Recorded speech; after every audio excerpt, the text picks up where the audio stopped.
وہ شاعر جن کے قلم نے محبت کو لفظوں کا پیرہن پہنایا، جن کی غزلوں میں درد بھی تھا اور دلکشی بھی، اور جن کے اشعار آج بھی سماعتوں میں رس گھول دیتے ہیں۔ اسی عظیم شاعر کی صاحبزادی، معروف شاعرہ بیٹی پروین کیف نے اپنے والد گرامی کی یاد میں ایک نہایت دلنشیں اور جذبات سے بھرپور تحریر رقم کی ہے۔ آج اسی محبت بھری تحریر کو ہم آپ کی خدمت میں پیش کر رہے ہیں۔ ایک بیٹی کے دل کی صدا، اپنے والد کے لیے عقیدت کا نذرانہ اور ادب کی اس خوبصورت روایت کو سلام جسے انہوں نے زندہ رکھا۔ آئیے اس پر اثر لمحے کا حصہ بنیے اور سنیے بیٹی کی زبان سے اپنے عظیم والد کے لیے محبت اور احترام کے چند انمول الفاظ۔ اس نشست کا آغاز ایک ایسے دلچسپ اور حیران کن شخص کی تصویر کشی سے ہوگا جو ایک ہی وقت میں بے حد اعلیٰ پائے کے شاعر تھے، جنہوں نے قرآن کے مفہوم کو شاعری میں ڈھالا اور ساتھ ہی جو اپنا لباس خود دھوتے تھے۔ ہاں، اور شدید سردی میں تھتھرتے ہوئے کسی اجنبی کو اپنی شال پہنا کر خاموشی سے آگے بڑھ جانا بھی ان کی عادت تھی۔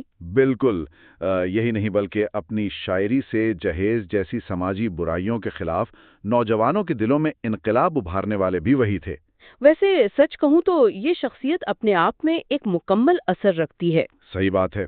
تو آج کے اس گہرے جائزے کا مقصد اصل میں پروین کیف کی تحریر کردہ دستاویز کیف بھوپالی فن اور شخصیت، اس کے ذریعے اردو ادب کے ایک عظیم اور پہلودار شخص کیف بھوپالی کی زندگی اور ان کے فن کے ان چھوئے پہلوؤں کو سمجھنا ہے۔ چلیے اس کو سمجھنے کی کوشش کرتے ہیں۔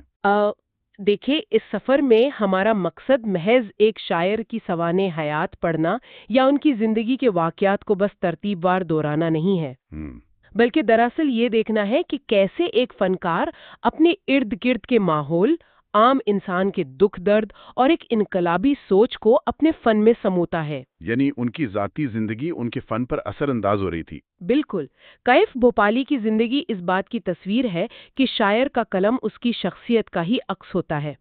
ایک طرف انتہائی سادگی ہے تو دوسری طرف ان کی تخلیقات کی وسعت۔ میں اس تحریر کی روشنی میں ان تمام تضادات اور سماجی شعور کو پرکھنے کی کوشش کروں گی۔ ابتدائی زندگی کی بات کریں تو معلوم ہوتا ہے کہ کیف بھوپالی 20 فروری 1917 کو بھوپال میں پیدا ہوئے۔ ان کا آبائی تعلق لکھنؤ سے تھا اور نسلاً وہ کشمیری تھے۔ اور اس میں ایک انتہائی دلچسپ پہلو ان کی والدہ کا ہے۔ ہاں، صالحہ خاتون، جن کا تخلص عاجز تھا، وہ خود ایک شاعرہ تھی، جس سے صاف پتہ چلتا ہے کہ شاعری انہیں ورثے میں ملی تھی۔ بھوپال اور لکھنؤ جیسی زرخیز زمینوں کا اثر اور گھر میں شاعری کا ماحول تھا ان کے لیے۔ یہی ماحول تھا جس نے ان کی ذہنی نشوونما کی، لیکن جہاں ان کا ذہنی اور ادبی معیار اتنا بلند تھا، وہاں ان کا ذاتی زندگی کی تفصیلات انتہائی سادگی پر مبنی ہیں۔ سادگی بھی ایسی کہ ان کی روزمرہ کی عادتیں بالکل عام انسانوں جیسی تھیں۔ بلکہ ان سے بھی زیادہ سادہ تھیں۔ وہ ہمیشہ اذان سے بھی پہلے بیدار ہو جاتے تھے، اپنا ہر چھوٹا بڑا کام خود کرنا پسند کرتے تھے، یہاں تک کہ اپنے کپڑے بھی خود ہی دھویا کرتے تھے۔ ایک اعلیٰ پائے کا شاعر جو مسلسل ادبی کاموں میں مصروف ہو، وہ اپنے ذاتی کاموں کے لیے وقت نکال رہا ہے اور خود انحصاری اپنا رہا ہے۔ یہ عادت کے پیچھے ایک گہرا فلسفہ چھپا ہوا تھا۔ یہاں جو سب سے حیران کن بات ہے وہ یہ ہے کہ کافی بھوپالی ایک سنسکرت مقولہ بہت دہراتے تھے۔ ایک اردو کا عظیم شاعر اور سنسکرت کہاوت۔ بالکل، وہ کہتے تھے کہ جو شخص طلوع آفتاب اور غروب آفتاب کے وقت سوتا رہتا ہے، جس کے ناخن بھڑے ہوئے ہوں، آنکھوں میں میل ہو اور جس کی ایڑیاں پھٹی ہوئی ہوں، وہ بدبخت ہے۔ ہاں، وہ بدبخت ہے۔ یہ ان کے مطالعے کی وسعت کو ظاہر کرتا ہے کہ وہ صفائی اور وقت کی پابندی کو کتنا اہم سمجھتے تھے۔ صفائی اور بیداری کا یہ فلسفہ محض جسمانی نہیں بلکہ ذہنی بیداری بھی تھی، اور اسی ذہنی بیداری نے ان کے اندر ہمدردی کا ایک ایسا سمندر پیدا کیا جو واقعات سے جھلکتا ہے۔ یہ ہمدردی صرف شاعری تک محدود نہیں تھی، عملی تھی۔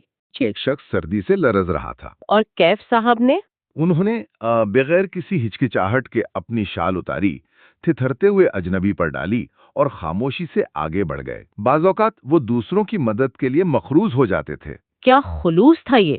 اور یہ دردمندی صرف انسانوں تک نہیں تھی، جانوروں کے دکھ پر بھی تھی، ہے نا؟ جی، ٹانگے کے سفر والا واقعہ، سواریاں زیادہ تھیں، گھوڑا دھیرے چل رہا تھا اور ٹانگے والا اس بے زبان کو چابک مار رہا تھا۔ کیف صاحب سے ظلم دیکھا نہ گیا۔ انہوں نے ٹانگے والے کو ٹوکا اور جانور پر رحم کھا کر خود اتر کر پیدل گھر چل دیے۔ ایک فنکار کا اس قدر مطلع ہونا ثابت کرتا ہے کہ ان کی شاعری میں جو درد ہے وہ بناوٹی نہیں تھا، ان کی روح کا حصہ تھا۔ یہاں بات واقعی بہت دلچسپ ہو جاتی ہے جب ہم ان کے ظاہری حلیے اور شخصیت کے تضاد پر غور کرتے ہیں۔ حلیہ کچھ یوں تھا کہ الجھے ہوئے بال، بڑی بڑی ذہانت بھری آنکھیں، کشادہ پیشانی اور لباس، ڈھیلے ڈھالے لباس کے ساتھ ایک سستی اور پیوند لگی ہوئی شیروانی۔ لیکن ان کی شخصیت میں ایک عجیب سا وقار تھا۔ یہ وقار ان کی دولت سے بے نیازی کا نتیجہ تھا، جسے استغنا کہتے ہیں۔ ہاں، محمود الحسن نے بھی کہا ہے کہ وہ دنیا دار نہیں تھے۔ ان میں اس دور کے حساب سے ایک نایاب بے نیازی تھی۔ وہ مادیت کے غلام نہیں تھے۔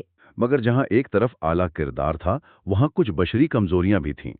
ہم احتیاط سے ذکر کریں گے کہ انہیں شراب نوشی کی عادت تھی۔ جسے ادبی اصطلاح میں بنت انب کہا گیا ہے اس تحریر میں۔ بالکل، انہوں نے اسے چھوڑنے کی بھرپور کوشش کی لیکن ناکام رہے۔ کچھ ہم اثر شاعروں نے اس کمزوری کا فائدہ بھی اٹھایا۔ یہ پہلو انہیں فرشتہ نہیں بلکہ انسان ثابت کرتا ہے۔ لیکن اس عادت کے باوجود کمال کی بات یہ تھی کہ نشے کی حالت میں بھی ان سے کبھی کوئی غلطی سرزد نہیں ہوتی تھی۔ نہ ہی باتوں میں کبھی پھوہر پن آتا تھا۔ ان کا مذاق ہمیشہ ادبی چاشنی لیے ہوتا تھا۔ انہوں نے اپنے فن کا معیار کبھی گرنے نہیں دیا۔ چلیے اب ان کی شاعری کی طرف آتے ہیں۔ ان کی شاعری میں قدامت اور جدت کا سنگم ملتا ہے۔ جی، شمیم احمد اور اختر سعید خان کے حوالے موجود ہیں کہ کیف کی غزل کی موسیقیت اور نغمگی بہت اثر انگیز تھی۔ سچائی ان کی غزل کی بنیاد تھی۔ اور اسی موسیقیت کے ساتھ ایک خاص طنز اور شوخی بھی تھی۔ جو بات لوگ غصے میں کہتے ہیں وہ ہلکے پھلکے طنز میں کہے جاتے تھے۔ وہ شعر تھا نا ان کا، جھوم کے جب رندوں نے پلا دی، شیخ نے چپ کے دعا دی۔ واہ، بغیر کسی کو برا کہے ریاکاری پر چوٹ کی ہے۔ اور اس سے آگے بڑھیں تو ان کی شاعری سماجی حقائق اور عام انسان کے دکھ کی طرف جاتی ہے۔ 1936 کی انجمن ترقی پسند مصنفین کی تحریک کا ذکر آتا ہے۔ یہاں ہم واضح کر دیں کہ تحریر میں ملنے والی سیاسی باتیں کیف بھوپالی کے اپنے مشاہدات ہیں، اور یہاں ہم کسی سیاسی فریق کی حمایت نہیں کر رہے ہیں۔ بالکل، یہ نشاندہی ضروری ہے۔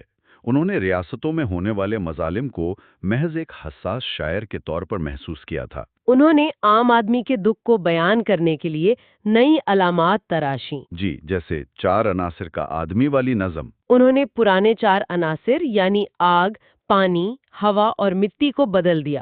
ان کی جگہ سماج، مذہب، قانون اور فطرت کو نئے سماجی عناصر کے طور پر متعارف کروایا۔ یہ واقعی بھری جدید سوچ تھی، اور انقلاب کو انہوں نے ایک رومانی رنگ دے کر محبوب کے طور پر پیش کیا۔ ان کا شعر تھا، تو چین میں آیا تو ادھر سے بھی گزر جا، مدت سے تیری راہ گزاروں پہ مزر ہے۔ انقلاب کا کیسا خوبصورت تصور ہے یہ۔ اگر ہم اسے وسیع تر پس منظر میں دیکھیں تو آزادی کے حوالے سے بھی ان کا نظریہ تھا کہ ہندوستان آزاد ہے، مگر بہت سے حصے ابھی بھی غلامی میں ہیں۔ انہوں نے لکھا تھا، ہند آزاد ہے، دلی تہدام آج بھی ہے۔ اور سماجی اصلاحات میں جہیز کے خلاف ان کی آواز بہت طاقتور تھی۔ جہیز کو اس وقت سماجی مجبوری سمجھا جاتا تھا۔ مگر انہوں نے نوجوانوں کو ابھارا، جہیز پھینک کے لڑکی کا ہاتھ تھام لیا۔ یہ کارنامہ ایک البیلی نوجوان کا ہے۔ انہوں نے جہیز ٹھکرانے والے کو ہیرو بنا دیا۔ ان تمام سماجی پہلوؤں کے ساتھ ایک انتہائی اہم روحانی پہلو بھی تھا ان کا۔ ہاں، نعتیں لکھی انہوں نے عقیدت سے، لیکن سب سے اہم کام مفہوم القرآن تھا، یعنی قرآن کے مفہوم کا شاعری میں ترجمہ۔ یہ ادبی تاریخ کا بہت مشکل کارنامہ تھا۔ کسی عام عبارت کا منظوم ترجمہ اور بات ہے، لیکن ایک مقدس کتاب کے مفہوم کو شاعری کے پابند وزن میں برقرار رکھنا کمال ہے۔ یہ ان کی زبان پر مکمل عبور کا نتیجہ تھا، اور اس عظیم کام کو مرتب کرنے میں سلیم جعفری کا کردار بہت اہم ہے۔ سلیم جعفری کی مداخلت اور دوستی کی وجہ سے ہی کائف صاحب کا قلم کھونے سے بچا۔ انہی کی کوششوں سے آہنگ کیف، شعلہ حرف، کوئے بوتان اور ہنا زار شائع ہوئے، اور مفہوم القرآن بھی شائع ہوا۔ لیکن آخری سفر بے حد دردناک تھا۔ کینسر جیسی بیماری لاحق ہو گئی تھی انہیں۔ جس وقت ان کا مجموعہ آہنگ کیف ایک تقریب میں متعارف کروایا جا رہا تھا، ٹھیک اسی اثنا میں وہ اس دنیا سے رخصت ہو گئے۔ ایک شخصیت جس نے عمر بھر عام عوام کو زبان دی، وہ خود اذیت جھیلتے ہوئے قلم رکھ گیا۔ تو ان سب کا مطلب کیا ہے؟ کیف بھوپالی کی زندگی بتاتی ہے کہ عظیم فنکار وہ ہے جو اپنے فن میں سچائی اور عام انسان کے لیے ہمدردی پیش کریں، بغیر کسی لالچ کے۔ ان کی غربت اور سستی شیروانی ان کے عظیم فن کے آگے بہت چھوٹی تھی۔ سننے والوں کے لیے یہ سبق ہے کہ اصلی دولت انسان کا کردار اور اس کا کام ہوتا ہے، نہ کہ بینک بیلنس۔ بالکل۔ اور آخر میں سننے والوں کے ذہن میں ایک نیا اور گہرا سوال چھوڑنا چاہتی ہوں۔ ضرور۔ کیف بھوپالی نے قرآن کے گہرے روحانی مفہوم کو شاعری میں ڈھالا۔ اس سے ایک اہم سوال پیدا ہوتا ہے، کیا شاعری جو عام طور پر جذبات اور عشق کے اظہار کا ذریعہ مانی جاتی ہے، دراصل عام انسان تک انتہائی پیچیدہ مذہبی اور فلسفیانہ پیغام پہنچانے کا سب سے طاقتور اور اثر انگیز ذریعہ ہو سکتی ہے؟ یہ واقعی سوچنے والی بات ہے، کیونکہ جو بات نثر کے بھاری الفاظ نہیں سمجھا پاتے، وہ شاعری کی موسیقیت اور آسان زبان سیدھا دل میں اتار دیتی ہے۔ اس پر ضرور غور کیجیے گا۔